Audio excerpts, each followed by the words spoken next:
Salam sejahtera, anda sedang menonton cerita bersama saya, Naila Huda. Dan hari ini sepatutnya menjadi hari kelima mesyuarat khas Dewan Rakyat. Bagaimanapun, sidang khas ini ditangguhkan susulan penularan kes COVID-19. Dan di sebalik penangguhan sidang ini, ahli Parlimen Pembangkang pagi tadi berhimpun di Dataran Merdeka untuk berarak ke Parlimen sebelum dihentikan pihak polis. Dan ini bertitik tolak daripada pelbagai perkembangan ketika mesyuarat khas minggu lepas. Dan persoalan kini terarah kepada tarikh baru bagi mesyuarat khas Parlimen yang masih belum diumumkan. KKM, Kementerian Kesihatan Malaysia mencadangkan sidang ditangguhkan selama 2 minggu susulan beberapa kes COVID-19 dikesan. Kita ikuti laporan berikutnya. 4 sampel positif COVID-19 hasil saringan yang dijalankan di Parlimen menunjukkan mutasi pada spike protein yang dikenapasi wujud pada varian Delta atau Kappa. Menurut Timbalan Perdana Menteri Datuk Seri Ismail Sabri Yaakob, kes positif COVID-19 dikesan hasil saringan dilakukan membabitkan ahli Parlimen dan pengiring mereka. Sebelum ini, mesyuarat khas Parlimen berlangsung selama 4 hari bermula 26 hingga 29 Julai lalu dan sepatutnya berakhir pada 2 Ogos ini. Khamis lalu, mesyuarat khas Parlimen kecoh susulan kenyataan dikeluarkan oleh Istana Negara. Dalam kenyataan itu, Yang di-Pertuan Agong menzahirkan rasa duka cita dengan kenyataan kerajaan berhubung pembatalan ordinat darurat di Parlimen sedangkan perkara itu belum mendapat perkenan Seri Paduka Baginda. Pada Isnin, Menteri di Jabatan Perdana Menteri, Undang-Undang dan Parlimen, Datuk Seri Taqiyuddin Hassan memaklumkan kerajaan bersetuju untuk tidak menasihati Yang di-Pertuan Agong mengisytiharkan proklamasi darurat baru apabila ia tamat pada 1 Ogos ini.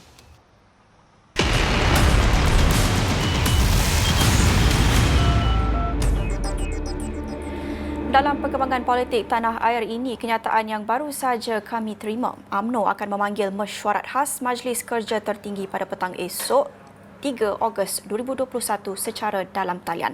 Antara intipati mesyuarat termasuk memperhalusi pendirian dan tindakan parti untuk mendepani situasi politik semasa. Dalam kenyataan media oleh pengerusi UMNO Datuk Seri Ahmad Zahid Hamidi, beliau memaklumkan UMNO amat prihatin dengan isu-isu semasa yang berlaku, terutamanya menyentuh krisis hubungan antara istana dan kerajaan, pencabulan terhadap kedaulatan institusi raja, keluhuran perlembagaan dan pemandulan terhadap amalan demokrasi berparlimen. Dan kita lihat dalam kenyataan ini, mesyuarat UMNO ini antara lain berkait dengan perkembangan politik negara yang bertitik tolak daripada mesyuarat khas Parlimen minggu lepas. Namun walaupun kita lihat apa yang berlaku, laluan di bangunan Parlimen disekat pagi ini pula perkongsian yang baru saja dimaknai ahli Parlimen Ipoh Timur Wong Kah Wo di Twitter. Pagi tadi berlangsungnya mesyuarat jawatan kuasa kira-kira wang negara PAC di bangunan Parlimen yang turut dihadiri Menteri Kesihatan Datuk Seri Dr. Adam Baba dan Ketua Pengarah Kesihatan Tan Sri Dr. Nur Hisham Abdullah. Pada masa yang sama, ini juga kenyataan ataupun pemakluman yang baru saja kami terima daripada sidang media. Polis akan memanggil kesemua 107 ahli Parlimen Pembangkang yang berhimpun di Dataran Merdeka sebagai reaksi menunjukkan bantahan kepada penangguhan Parlimen. Ketua Polis Kuala Lumpur Dato' Azmi Abu Kasim berkata, polis telah mengenal pasti kesemua peserta Perhimpunan Solidariti Bersama Anwar Ibrahim di Parlimen dan akan memanggil mereka dalam masa terdekat. Tapi kita nak membincangkan lebih lanjut bagaimana pengalaman melaporkan situasi di Dataran Merdeka pagi tadi, dan rakan setugas Ridauddin Daud berada di Dataran Merdeka serta juga mengikuti mesyuarat khas Parlimen sepanjang minggu lepas dan sudah pun bersedia dari World Trade Center WTC untuk berkongsi tentang cerita di sebalik berita. Ridauddin, boleh rangkumkan kronologi apa yang berlaku pagi tadi? Ya, baik, terima kasih Naila. Ya, Naila, kalau diikutkan pagi tadi sebenarnya merupakan pagi Isnin yang sibuk di bulan kemerdekaan. Baru saja 2 hari kita masuk dalam bulan kemerdekaan. Namun hari kedua nampaknya ada banyak cerita yang berlaku, terutamanya di kawasan Parlimen pada pagi tadi jika ramai yang melihat apa yang berlaku pada pagi tadi.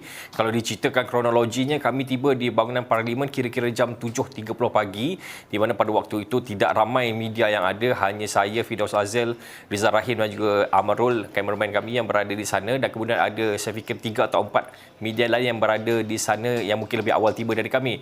Namun kira-kira jam 8 sehinggalah ke 8.30 sudah semakin ramai media mula berkumpul. Kalau dilihatkan di luar, kami tidak dibenarkan langsung untuk masuk ke dalam kawasan Parlimen, jadi kami hanya berada di luar sahaja. Kalau mungkin anda boleh tahu, laluan masuk ke Parlimen ada satu laluan sebelum anda masuk ke pagar di depan sana. Jadi kami berada di sebahagian tepi sini kerana di situlah lokasi dibenarkan, langsung tidak dibenarkan untuk masuk ke dalam.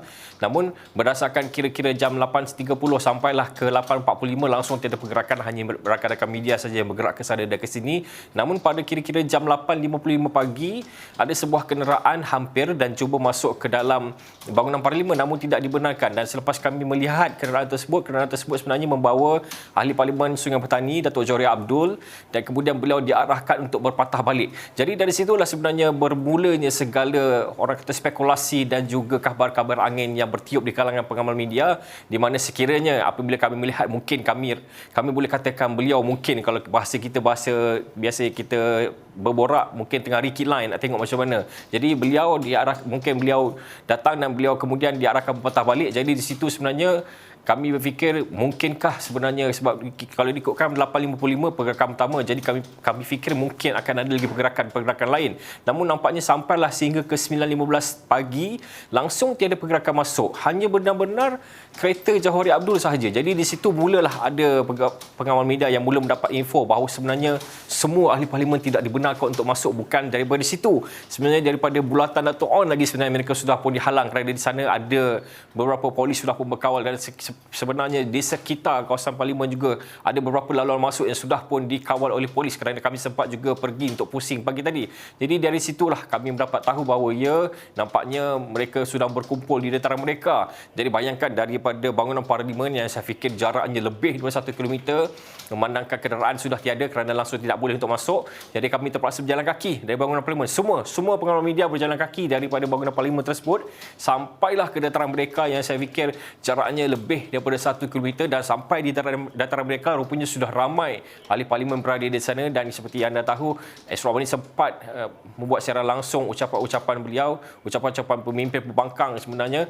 Ramai yang ada, Tun Dr. Mahathir juga ada, ahli parlimen Langkawi, Datuk Seri Anwar Ibrahim, Muhammad Sabu ada, Lim Guan Eng, Ibn Lim Kit Siang pun ada, Syed Saddiq, Syed Abdul Rahman juga ada. Jadi di situlah mereka berucap dan meluahkan kekecewaan kerana tidak dapat masuk ke parlimen. Kerana pada mereka, di parlimen lah cara mereka untuk menyampaikan suara rakyat. Namun apabila disekat sebegini, mereka fikirkan bahawa suara rakyat tidak dapat disampaikan secara mengikut prosedurnya, dan sebenarnya banyak isu-isu rakyat yang mahu dibangkitkan, namun disebabkan COVID-19, disebabkan parlimen ditutup, mereka tidak dapat menyampaikan suara itu, dan akhirnya mereka berkumpul di dataran mereka, dan kemudian saya kira-kira 30 ke 40 minit kemudian mereka berarak beramai-ramai pula ke bangunan parlimen. Namun disekat di bulatan Dato' On. Kalau ini sudah lama saya tidak lihat situasi sebegini di mana pasukan FRU penuh di depan itu, daripada hujung ke hujung menutup jalan, memang langsung tiada ruang masuk. Dan walaupun perbincangan sudah pun dilakukan, namun mereka bertegas untuk tidak membenarkan semua ahli parlimen itu masuk.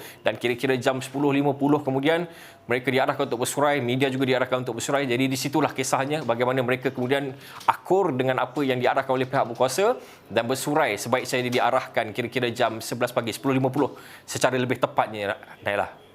Ya, Ridaudin, ketika berlintas langsung dalam Buletin Awani tengah hari tadi, ada berkongsi sedikit tentang apa yang dikongsikan oleh pengamal media lain, perspektif mereka ketika buat coverage apa yang mereka saksikan hari ini. Ada sedikit refleksi kepada peristiwa-peristiwa dalam politik tanah air sebelum ini. Boleh Ridaudin kongsikan? Ya, betul Nailah. Sebenarnya disebabkan COVID-19 ini sebenarnya kita dah tidak ada lagi, kalau dulu ada pelbagai perhimpunan bersih dan sebagainya. Namun sejak COVID-19 semuanya duduk di rumah kerana tidak boleh, kerana bimbang penularan COVID-19. Jadi untuk wartawan-wartawan seperti saya misalnya dan juga rakan-rakan lain, sebenarnya bila ada perkara sebegini, walaupun kita bimbang dengan keselamatan disebabkan COVID-19, namun jauh di sudut hati kami sebenarnya merasa seronok kerana sudah lama tidak berasakan seperti ini, di mana ada, kita boleh katakan, rally seperti ini, dan kemudian ada FRU, ada polis ramai, dan cuma kali ini situasinya agak tenang. Dan sebenarnya yang berceritakan sebenarnya ini ada salah seorang rakan saya yang memang agak lama, kalau saya sebutkan nama pun memang ramai yang kenal. Dia mengatakan bahawa saya pada 2016 saya tidak berada di sini kerana saya berada di Perak, bertugas di Perak. Beliau mengatakan bahawa beliau datang kepada saya dan ini samalah macam 2016 dulu masa kita nak tolak Datuk Seri Najib Tun Razak jadi Perdana Menteri. Sama je, cuma subjek sejarah berulang kembali, cuma subjeknya berbeza. Sejarahnya lebih kurang sama, orang saja berbeza. Itu yang dia katakan kepada saya. Namun saya tidak dapat dapat sembang lebih sebab masa tu tengah sibuk, dia pun nak pergi kejar ahli parlimen pembangkang yang sedang dalam pergerakan untuk bergerak ke parlimen. Jadi itulah sebenarnya yang sebenarnya ahli parlimen Simpang Regam juga yang berada berhampiran dengan kami juga terdengar perbualan kami, dan beliau juga berkata, oh nampaknya sejarah berulang kembali lah ya. Jadi itulah antara yang mungkin reporter-reporter lama mungkin lebih tahu, yang terutamanya yang berada di Kuala Lumpur tahu apa yang berlaku pada 2016 dan merasai pengalaman tersebut, dan nampaknya sekarang sejarahnya berulang, subjeknya berbeza, orangnya berbeza, namun kisahnya lebih kurang sama, Naila. Ridauddin, apa yang kita saksikan hari ini bertitik tolak daripada peristiwa-peristiwa dan juga kekecohan di mesyuarat khas Dewan Rakyat minggu lepas. Dan mungkin Ridauddin boleh rangkumkan juga bagi penonton yang mungkin tidak mengikuti apa yang berlaku di Parlimen minggu lepas, apa yang perlu orang tahu tentang persidangan mesyuarat khas Dewan Rakyat minggu lepas. Baik, terima kasih Nala. Dia sebenarnya bermula pada 26 Julai pada hari Isnin apabila Datuk Seri Taqiyuddin Hasan, Menteri di Jabatan Perdana Menteri Parlimen dan Undang-Undang, mengeluarkan kenyataan bahawa ordinan darurat telah pun dibatalkan. Jadi isu itu sebenarnya membangkitkan pertanyaan daripada ahli parlimen pembangkang, di mana mereka tidak tahu, kerana kalau ikutkan pada asalnya dia sepatutnya batal pada 1 Ogos, namun nampaknya dibatalkan lebih awal. Jadi mereka bertanya, mengasak, akhirnya Datuk Seri Taqiyuddin mengatakan bahawa ordinan darurat sudah pun dibatalkan pada 21 Julai 2021. Jadi isu itu sebenarnya menimbulkan konflik dan juga kekecauan di Dewan Rakyat, di mana semua ahli parlimen pembangkang ingin tahu lebih lanjut dan ingin berbahas tentang perkara itu, namun memandangkan ada aturan mesyuarat yang perlu diikuti, jadi mereka terpaksa menahan. Dan namun walaupun tidak dibenarkan untuk berbahas kerana Datuk Seri Taqiyuddin berulang kali mengatakan bahawa beliau akan terangkan segalanya pada hari Isnin, iaitu sepatutnya hari ini, namun nampaknya disebabkan parlimen tidak bersidang, jadi penerangan itu tidak dapat dilakukan.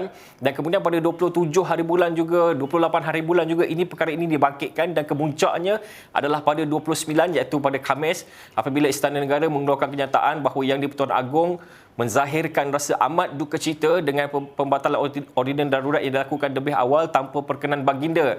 Jadi inilah yang menjadi perdebatan hangat, di mana Ketua Pembangkang Datuk Seri Anwar Ibrahim bangkit membahaskan perkara tersebut dan membacakan kenyataan media daripada Istana Negara, meminta dan menuntut penjelasan daripada Datuk Seri Taqiyuddin sendiri. Namun ketika kecoh dan ada yang berlaku perdebatan, ada beberapa ahli parlimen meminta supaya Dewan ditangguhkan sementara kerana ini adalah isu besar. Mereka perlu berbincang dan perlu mendapat satu jawapan yang betul-betul konklusif untuk membincangkan perkara ini. Jadi ditangguhkan, sepatutnya tamat pada jam 1, ditangguhkan kira-kira jam 12.45 sudah tamat, dan kemudian ditangguhkan pada jam 2.30, 3.30, 5.15, dan kemudian akhir disimpulkan dan katanya akan disambung pula. Namun nampaknya beginilah keadaannya, tidak lagi disambung, dan pastinya kisah ordinan darurat ni akan menjadi buah mulut juga selagi ia tidak dijelaskan secara terperinci, Dahlah. Dan secara ringkas, apa yang boleh kita jangkakan ataupun nantikan selepas ini? Baik, kalau ikutkan apa yang Naila sebut sebentar tadi, 107 ahli parlimen akan dipanggil. Jadi sudah pasti akan ada kenyataan demi kenyataan yang akan dikeluarkan. Sudah pasti ordinan darurat selagi ia tidak dijelaskan dan tidak diterangkan secara terperinci dan mungkin dibahaskan di parlimen, selagi itulah ia akan dicakap, ia akan menjadi spekulasi dan ia akan menjadi senjata buat pembangkang untuk terus mendesak kerajaan untuk menjelaskan apa yang berlaku. Dan sudah pasti selepas ini apabila berlakunya siasatan polis, akan ada lagi kenyataan media yang dikeluarkan oleh pemimpin yang terlibat dalam siasatan tersebut. Jadi saya fikir untuk seminggu ini dan juga minggu akan datang, begitulah coraknya, di mana perkara ini tetap akan disebut dan penjelasan juga akan tetap dituntut supaya ia akan dapat menemui titik noltah untuk perkara ini, Nela. Baik, terima kasih Ridauddin Daud berkongsi cerita di sebalik berita Perhimpunan Ahli Parlimen Pembangkang di Dataran Merdeka pagi tadi dan juga kronologi rangkuman apa yang berlaku di mesyuarat khas Parlimen Dewan Rakyat pada minggu lepas. Dan pastinya selepas ini kita akan memberi tumpuan pula kepada program vaksinasi negara dalam kita bincangkan tentang penilaian risiko keselamatan dan COVID-19 penularannya di Dewan Rakyat itu. Pastinya pada masa yang sama kita juga ingin lihat usaha yang dijalankan untuk mempercepatkan kadar vaksinasi negara itu akan kami bawakan selepas ini, tapi kita akan bertirak seketika kembali selepas ini.